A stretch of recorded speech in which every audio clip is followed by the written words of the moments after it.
This Mamar was delivered by the Rebbe on Shabbos Parshas Behaalotcha. It was the 16th of Sivan, the year was Tafshin Lamed, which is the equivalent of 1970. Vezeh Maseh hamenorah. In the beginning of this week's Torah portion of Parshas Behaalotcha, it says, and this is the way the menorah is made. Miksha zahav, it's hammered out of gold. Ad yirecha, ad pircha, mikshahi. From the very bottom of its shaft until its filigree flowers of the top, it's all hammered out. Nothing is soldered or added to the menorah. And this demands an explanation. Why? This is the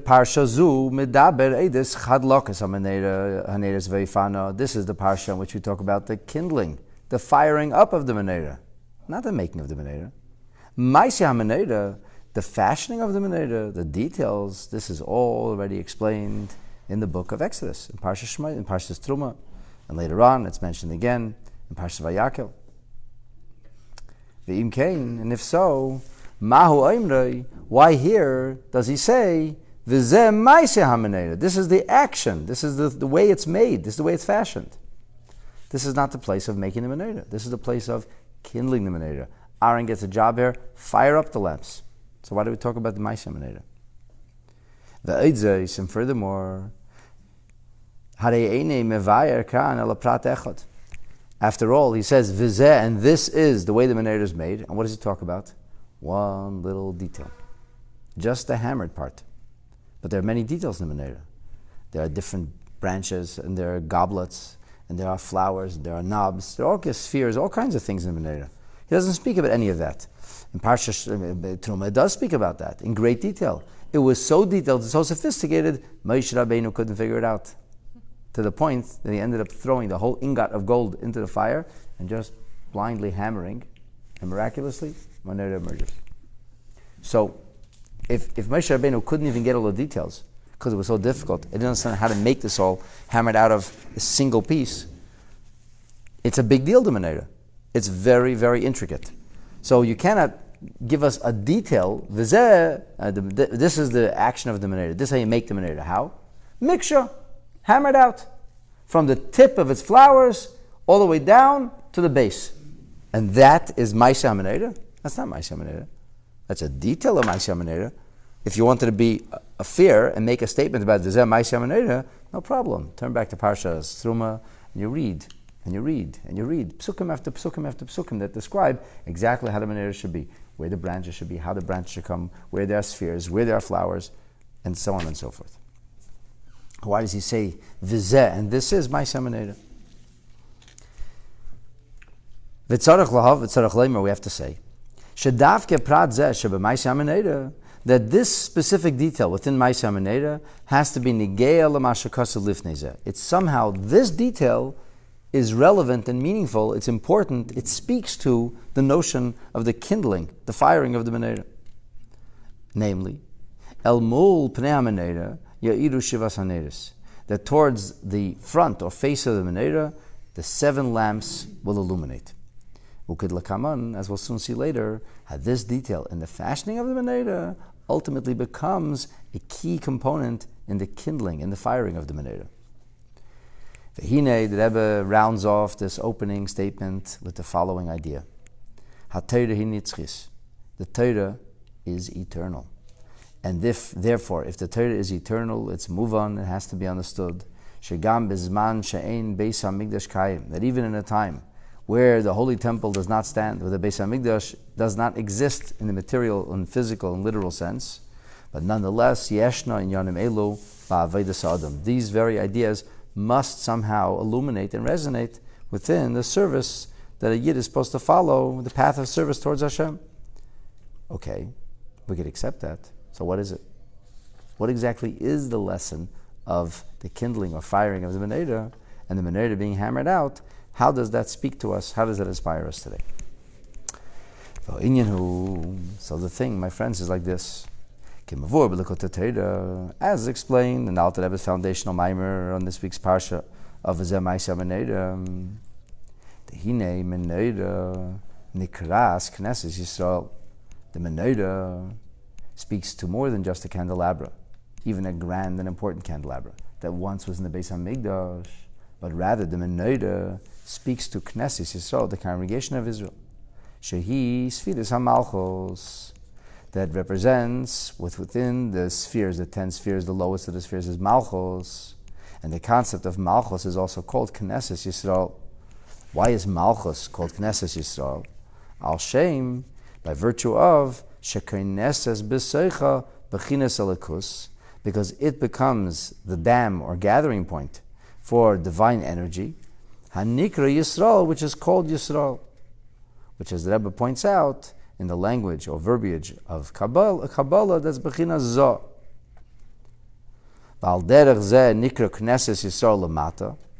And this is in a purely spiritual sense. But if we bring this down in a more literal sense, Knesset Yisrael, as we exist, it refers to Malchus Lafi Sheirish Neshamas Yisrael, because it's the source of all souls of Israel. In other words, if it's the source of all souls of Israel, Shekeileles Eskol Neshamas Yisrael, it includes all the souls of Israel. All right, what did we just say? What does that mean? Okay, so let's try to understand the Esesphiris as they illuminate within our own psyche, within our own personality. How does everything begin? It all begins with an idea. Anything in the world happens, first has to be an idea. It has to be an aha moment, epiphany. Get an idea, then what do? I have to analyze the idea. Just because I had an aha doesn't mean I know what to do or I'm prepared to do anything. Okay, so analyze it, develop it. And now I have a really good idea of what this is about. And then that has to be filtered through or develop into some kind of decision to make, at least intellectually make a decision that comes. So this is what I'm going to do. This is the path I'm going to follow. I just described for you Chachma, Bina, and Das. And what follows is an emotional engagement. I care. Emotions are about me, how I relate to something. So certain things you'll say, it touches me. I care about those things. Certain things I don't really care about. It's not relevant to me. Somebody else may care very deeply about it. It doesn't touch my midas. My emotions are not stirred by it. Start up with my kids. You're going to find the tiger. I care about that. Make fun of the raptors. I don't care. I mean, don't get offended. Some people. It doesn't mean nothing to me. It's totally superfluous. It's irrelevant. Start up with Lubavitch. It touched me in a very deep way. Talk about it. So there's things I care about, things I don't care about. And then there's things that you may not care about today. But at a certain point in your life, these things become important to you. And then it becomes important. And when it becomes important to you, so then you care about it. And when you care about it, so you love what's good for your kids. And you despise or you're angry, you loathe anybody who threatens or harms, who wants to harm your children, which is the idea of, could be chesed, could be gvura. Could be I want to give to my children, and I also want to defend and protect my children. And part of that means not giving them endlessly. So that guy who's giving them candy and shul, and my kids are bouncing off the walls because they have too much candy. And I'm like, stop it. And I'm like, what kind of father are you? You told me to stop giving candy to your kids? I'm giving candy to your kids. I said, I know you are. Stop it. Why? Because it's not good for them. That's why. That's not chesed. That's gevura. That's discipline. That's restraint. So that's, I care, because I care, so now my emotions have been piqued. And so when it goes through all the emotions, it goes to Teferes, Netzach, you just said, all these different emotions. And the final emotion is what we call Malchus.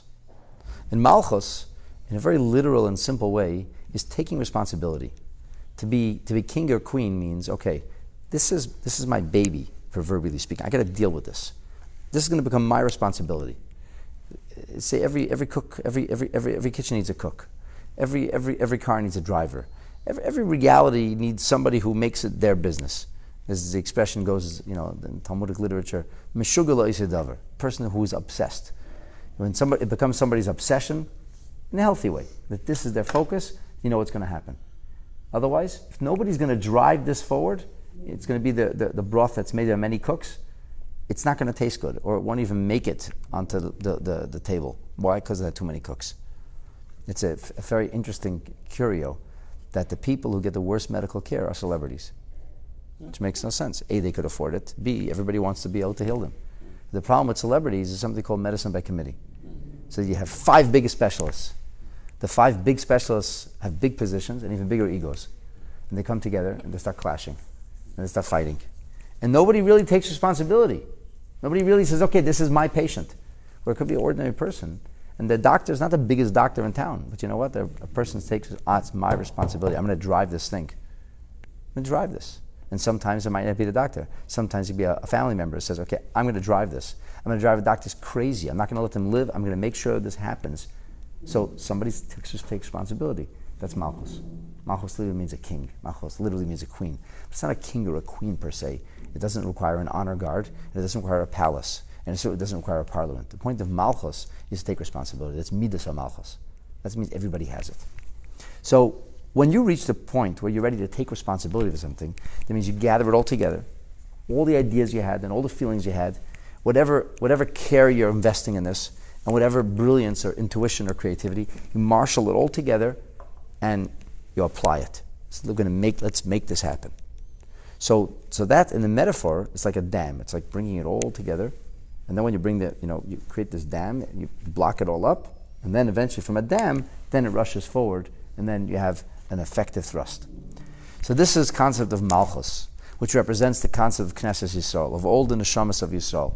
So b'tchila Allah, Kadosh Baruch Hu, there's this thing of Allah b'ritzaino. God first decided He was going to have a world, and the first thing they had in this world was a perfected reality, and the perfected was Allah b'ritzaino is first Yisrael and Torah, and the world will look after Mashiach. All these things, all these high, lofty ideas, and then say the Ishtalshlos and various universes and realities develop, and then at a certain point it comes down into, okay, now we're poised, ready to take the plunge, ready to move forward. That is the concept of Malchus. That's the concept of the Menora. That's the Menora. That represents the plurality of Neshamas Yisrael, which is called also on the idea of Zah. Zah is when it's poised, so to speak, to go into Malchus. We're ready now to move to the next level. I understand it, I care about it. I have Moichin, I have Midas. Now, I need to launch it. I need to activate it. And that's the concept of Malchus. So this is the Menora. This is how the Menora is described. The Vezeh Maseh, this is what's spoken of in the Haftorah of this week's Torah portion. The reading of the prophet Zechariah. And what does it say? It says, Zeh Dvar Hashem El Zerubbabel. This is the word of God to Zerubbabel. Who is Zerubbabel? Zerubbabel is a maid in Babylon, Sion at the house of David. He's a descendant of David HaMelech. He could rightfully have inherited the scepter of the Davidic house of royalty. It didn't happen that way, unfortunately, and that's a discussion for another day. But Zerubbabel, he is the Nasi. He's the Nasi. He's the real Torah leader of the Jewish people. And because he's the real leader of the Jewish people, Hanasi hu hakoel, we say the leader is everything. If the leaders get it right, everything else falls into place. If the leader has it wrong, then it's wrong altogether.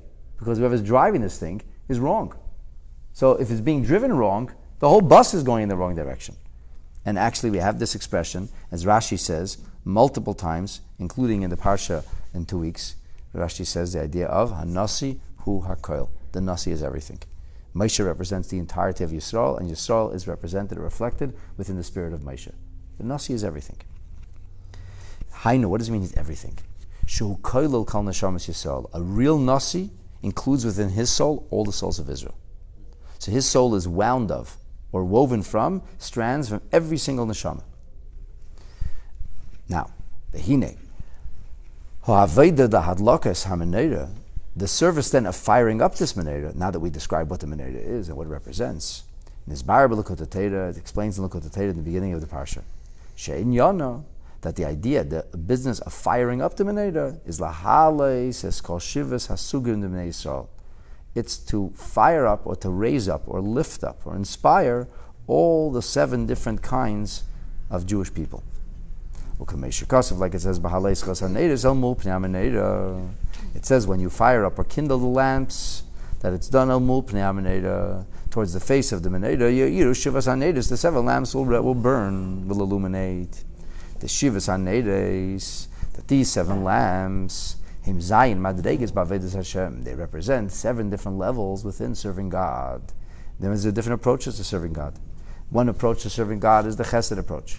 And the chesed approach demands that you serve Hashem with fervor, with excitement, with exuberance, with love. That's chesed. By giving, by being benevolent, by embracing freely. It's one way of serving Hashem. It's a very powerful way of serving Hashem. But guess what? There are other ways of serving Hashem too. Another way of serving Hashem is with great discipline, with great restraint, with tremendous focus. Maybe less love on the surface. There's no love being expressed, but there's a deep sense of awe, a deep sense of respect, a deep sense of commitment. That's Gvura.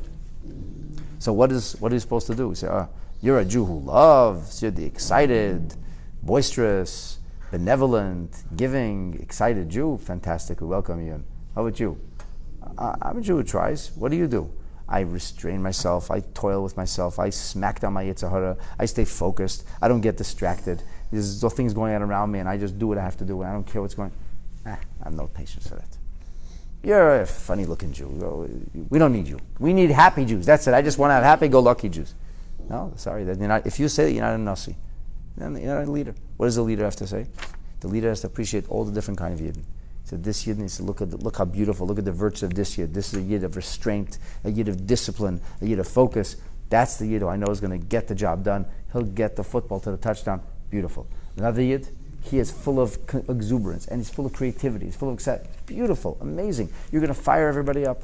And so it goes. The leader sees within each person their virtues. And what's the job of a real leader, a real Torah leader? To understand the virtues of each one, to value and appreciate the virtues of each one, and to bring and develop in the best way. To figure out how each one should shine. Now really, it's not just a job of a leader, it's a job of a parent. The parent could have many children. And it's funny.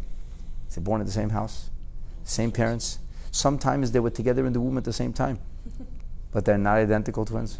Or sometimes they even are identical twins, and they're still different. And each child is so different. You say, what's going on here?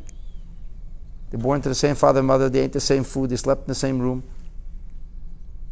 They went to the same schools, they had the same shul, the same rabbi, everything was the same. And they're so different. Different people. So what does the parent do? This kid I like. This is a good kid. This kid, that kid, Vezeh Maseh. Anybody want to adopt him? You're allowed to do that? Yeah? You're allowed to do that? No, of course not allowed to do that. Of course not. So what does a good parent do? The good parent appreciates each child for who that child is and finds the way to nurture them. Exactly. To compensate for their weaknesses and to bring forth their strengths. That's what the good parent does. The good parent does. I like kids in my own image. That's the kid. This is the kid. I'll take this one. The rest, forget about it. So this then is the job of the Kohen, of the Kohen Gadol. What is his job? Is that identify there are seven, understand and know there are seven different madregas, seven different levels, and the avodah and the service, the effort, the focus of firing up or kindling these lamps is lahaloisim amul pnei hamenoira, is to ensure that they all burn in the same way. But how could they burn the same way? They're different colors, these fires. They're different shapes. It doesn't say they burn the same way. It says they burn in the same direction. El mul pnei hamenoira. What is pnei? Pnei also comes from the word pneumius. Pneumius means the inner track, the inside. Just like the face shows what's going on inside. So el mul pnei hamenoira means they all face the same way. They all have the same goal. What's the same goal? Yiddishkeit and Torah and mitzvahs and Mashiach should come. Same goal. How are they going to get there? They have very different ways of getting there. Very different approaches. But it's as long as they're burning in the right direction. As long as they're glowing in the right direction. The reason that all seven levels of Bnei Yisrael, mis'alim b'shavel mul pnei hamenoira, do you know why they can unite around the common goal? With different attitudes and approaches and strategies of getting there, but they all have a common goal. Do you know why this is? That's mishum shebepnimiyusam, because deep down, they all want the same thing. What do they all want? They all want to serve Hashem. They all want to see a perfected world. They all want Mashiach to come. They all want the same thing. So the linebacker and the defense and the quarterback, they all want the same thing. What do they want? They want the football to go over the touchdown line. That's all they want. And there's different ways of doing it. One does it by blocking, one does it by kicking, one does it by pushing, one does it by running, one does it by throwing. But they all have the same goal. And because they all have the same goal, that's the meaning of Ya'iru, El Mul Pnei Hamenoira Ya'iru. They're all illuminating in the same direction. Vezeh Maseh hamenorah hanal. This is why this nevuah is Namrul Zerubbabel. It's told to Zerubbabel. Why is it so important for it to be told to Zerubbabel? It's a funny name, Zerubbabel. The Zerubbabel who gam Isi is Zerabalu. he's also the same Hebrew letters that make up Zerubbabel can also be made to make up the words Zerubabel, which means mixed seed, a mixed mutt. What does that mean? There's two different levels of humanity, of human beings. There's what's called animal seed and human seed. And animals have very powerful emotions. And humans have powerful intellects. And sometimes there are people who have virtually no emotion. They're emotionless. They have this ivory tower syndrome about them. They're just cool, calculated. It's not healthy. Right? But some Neshamas Yisrael, that's the way they function. Other Neshamas Yisrael, they're not too bright. They don't have the deep, profound intellect, but they do have a lot of fervor. So tzaddikim, it says, they serve Hashem like neshamas, like Zera Adam. They have this balance, this very intelligent, sophisticated way of serving God. And you have simple Jews. How do simple Jews serve Hashem? Not so sophisticated, they're not so wise, they're not so intuitive, they're not so smart, but they really care. They really care. They're emotionally engaged. And that's called Zera Behema. It's like a pet. People will say the pet's a member of my family. He has so much emotion. He's so connected, he's so loyal. And sometimes the pet is more loyal than your children. I'm not getting into yes pets, no pets. That's not the point. The point is that you have that simple Jew who is not lettered and he's not learned and he's not smart, but he's loyal to you. That's that simple Yid who's 100% loyal. So Zera Behema. He said, guy's a behema. He understands nothing. Yeah, but he's loyal. He'll bring your slippers when you come home. He'll come running. He'll be the happiest one to see you. And this is different kinds of Neshamas Yisrael. And the terminology of Kabbalah and of Agada is Zera Adam, Zera Behema. And the point of Zerubbabel is, who is he? Zerubbabel is a conjunction. He's a conglomerate. He's a mixture of different neshamas. Zerubbabel contains all the neshamas. Why? Because he's a nasi. And because he's a nasi, these very different kinds of neshamas. And of course, similarly, all the 7 different kinds of ways of caring. The 7 different kinds of emotions. Klulim yachad. They're all rolled up. They're all brought together, woven as one. Shem b'shava. Do you know why this is the case? Do you know why and how it's possible that 7 different lamps, which are unique, separate, how they can all burn in the same direction, how they can all resonate the same way? How can they all glow together? The answer is, I'll tell you why. Because Vezeh Maseh hamenorah, because this is how the menorah is made. Namely, miksha. It's hammered out. Ad yirecha, ad pircha, down to the shaft, down to the base, all the way down to the filigree, the flowers on top. The mitzias hamenorah be'etzem, he mitzias achas. The menorah, with its multiple branches, is still one menorah. As one wise person say, the left wing and the right wing are 2 wings on the same bird. It's the same bird. The right branch and the left branch is the same menorah. It's a mixture, it's hammered out. Even when you actually develop the branches, from the shaft all the way to the flowers, that's the lower leg, that's the base. That's the top flowers, the filigree on the very top. That represents the beauty of the menorah. The tiferes hu haguf shalamayla me'aregel. Tiferes is the torso, above the legs. Like it says in Pasuk Aliyah, tiferes gufa. Va'odzes. What is the pircha? What is the flowers on top? That's gedolei tzaddikim, that's the great tzaddikim. Hanikra, who are called pircha. Why are they called pircha? Why are they called flowers? They're called flowers, al shem shetirasim utfilosim poirachas. Because their Torah, and the mitzvahs they do, are elevated on the wings of the emotions, the chilu rechimu. The love and awe of Hashem, the Zohar says, is like Godfin. It's like wings that lift the bird up. Now, if you don't have fully developed emotions, meaning your wings are stunted, it's still a kosher bird. So if you're serving Hashem with commitment and dedication, even if it's not with fervor and fire, your bird's not flying anywhere, but he still exists, he's still kosher. And the point would be that tzaddikim, through their Avodah, are elevated, they elevate things. It's actually leaving it, doesn't stay in this world. It breaks the glass ceiling. And other people's Avodah is stuck in this world. But Avodah is Avodah. And Yiddishkeit is Yiddishkeit. And Torah mitzvahs, Torah mitzvahs. The tzaddikim get to fly away. So Haregami Oz Mikshahi. They're also Miksha. I once heard from a Sephardic cook She told me that the reason that they make at certain events a very, very thin crepe, which is called, they call it a muflata. Why do they call it muflata? She says because it's very, very thin. It's very thin dough, and it's almost nothing there. And she said that she heard that the reason is that this represents tzaddikim, that they're barely here. Like, interesting, you know, okay. Even in the food, how this represents the idea of percha. So this represents the tzaddikim who literally their heads are in the clouds. They're flying high, and then people who are like ducks. They're waddling on the ground. They're not going anywhere. And that brings you to the virtue of silver, of gold more so than silver. Kesef represents ahava, represents love. So kesef represents the concept of silver because the notion of silver is called kaisef. Kaisef also means to yearn. When you love something very much, you'll yearn for it. But gold is better than silver. And this is the mila of not just love, but actually awe and reverence. And awe and reverence comes from awareness, comes from understanding. You could love something in a very simple way, but when you understand it, then you respect it, you value it. It's a higher level. It's not. Children love. They don't know what awe means. They don't know what respect means.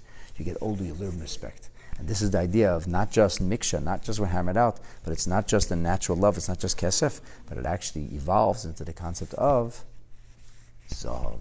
And zav represents that awe, that reverence, that respect. That's bechinas pnimius and yidas baishes. To be in a sense of awe of Hashem. And that's the beginning of the Mamar. The second half we're not going to get to today, which helps us understand why the Maseh hamenorah, or the way you make the menorah, is exactly the way you fire the menorah. And how these concepts are interconnected. And that's why, of all the details of the menorah, this is the part that has to be emphasized. Because the way you can light the menorah right, and what lighting the menorah means, is precisely because it's all hammered out of a common source. We all ultimately are undergirded by the common goal and focus. Anyway, I wish everybody out there a good Shabbos, and thank you all for joining us. And may we indeed see the menorah lit in the third Beis Hamikdash b'mheira u'b'yameinu.